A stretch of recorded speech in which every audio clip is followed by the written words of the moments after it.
Assalamu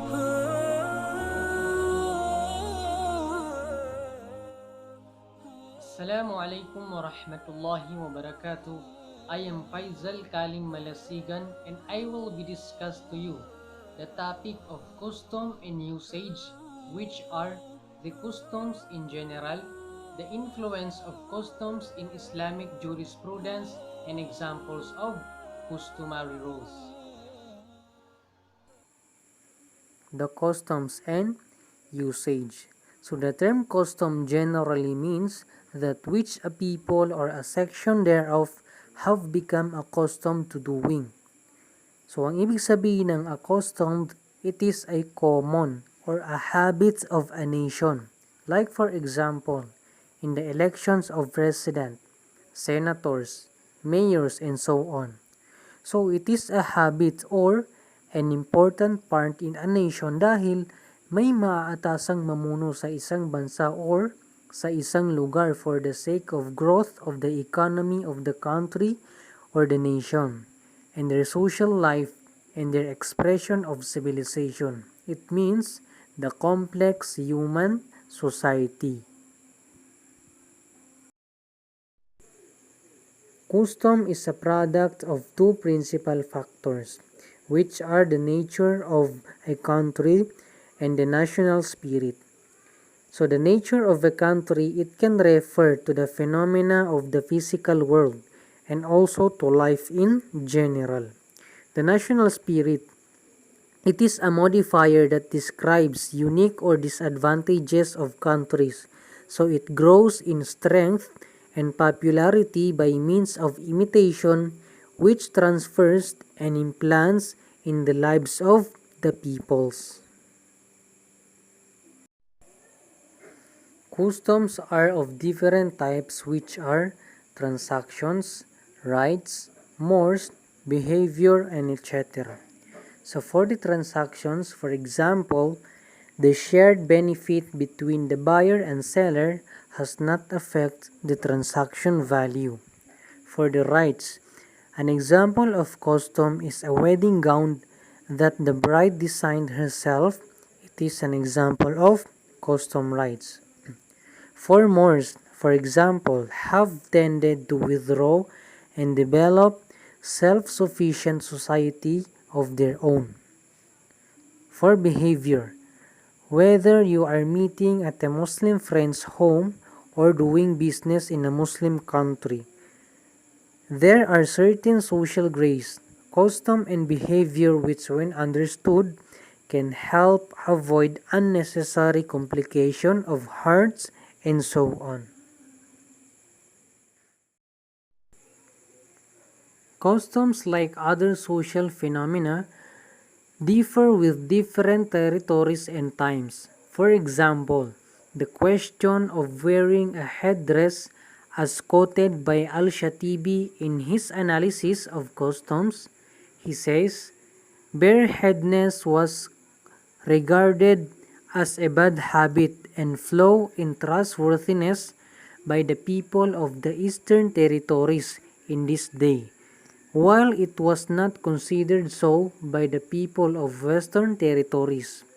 Another example ay ang pagsusuot ng engagement ring.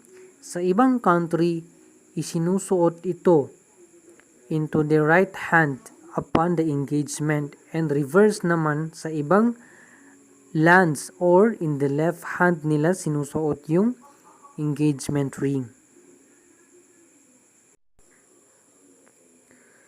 Also among the working classes in France, illegitimate cohabitation. So ang ibig sabihin ng cohabitation ay ang pagsasama-sama.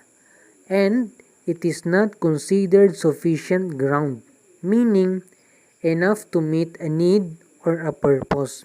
So for removing a guardian from guardianship, dahil tinaguriang itong bad behavior by those classes, yet it is so considered by many other peoples.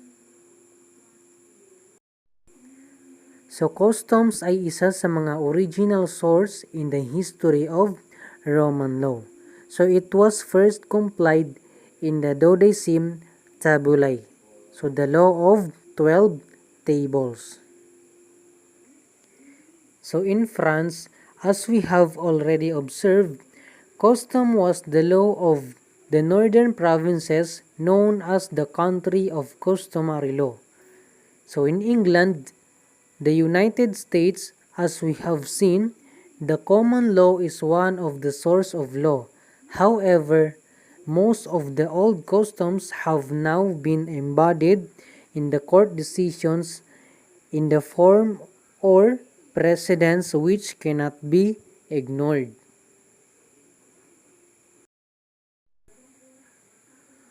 For customs, which preceded written law and actually fulfilled its functions before codification.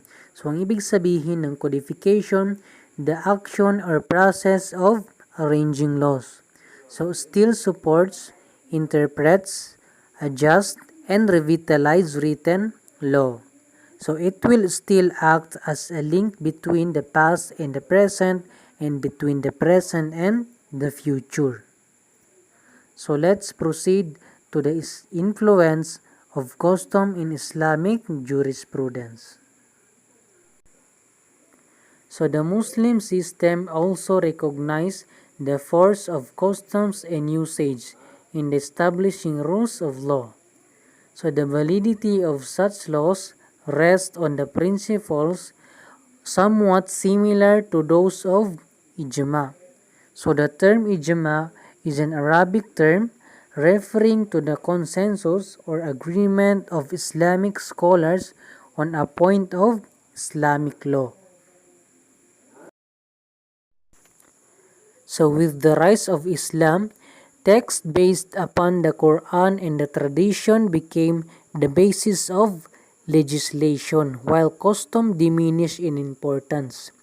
At any rate, it was not rated as one of the Sharia sources by the doctors of the source of the law. So, it filtrated into the Sharia by several ways, the most important of which were, first, a number of texts, particularly of traditions, were based upon usage.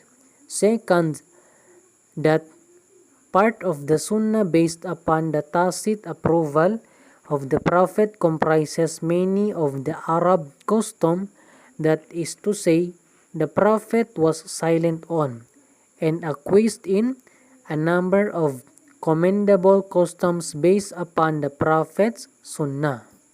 Third, we have noted earlier how, in the opinion of the Imam Malik, the customary conduct of citizens of Medina was regarded as a sufficient consensus of opinion to be a source of law in the absence of an explicit text.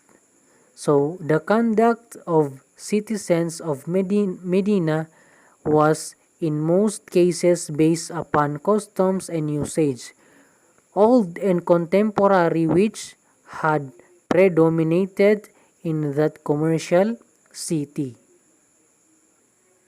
Fourth, when customs came into being under exigencies of necessity, or when the Arabs in their conquest were introduced to customs hitherto unknown to them, which were not in conflict with any Sharia text.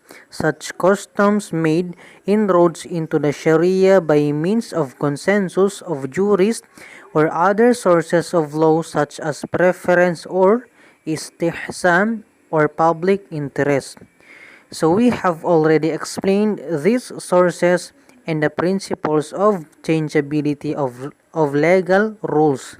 So the controversy over whether or not text may be changed, and the importance of customs and usage in all such matters.